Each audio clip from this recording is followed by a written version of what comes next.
ত্রিপুরা সরকার এই সময়ের মধ্যে রাজ্যের স্বাস্থ্য ব্যবস্থার মান উন্নয়নে বিভিন্নভাবে কাজ করে চলেছে। ইতিমধ্যে রাজ্যের স্বাস্থ্য পরিষেবার অনেকটাই ইতিবাচক পরিবর্তন রয়েছে, কিন্তু তারপরেও ত্রিপুরা সহ উত্তর পূর্বাঞ্চলে স্বাস্থ্য পরিষেবার পরিপ্রেক্ষিতে কিছুটা গ্যাপ রয়েছে।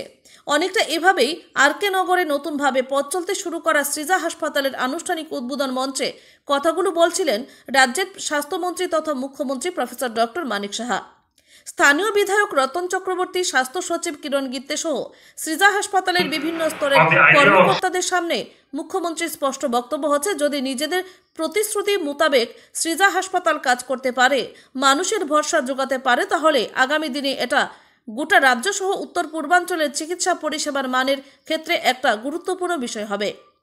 এখানে উল্লেখ করা প্রয়োজন, 900 কোটি টাকা ব্যয় করে সৃজা হাসপাতালের পথ চলা শুরু হয়েছে এবং আশা করা যাচ্ছে এই হাসপাতাল রাজ্যের চিকিৎসা পরিষেবার মান উন্নয়নে গুরুত্বপূর্ণ ভূমিকা পালন করবে।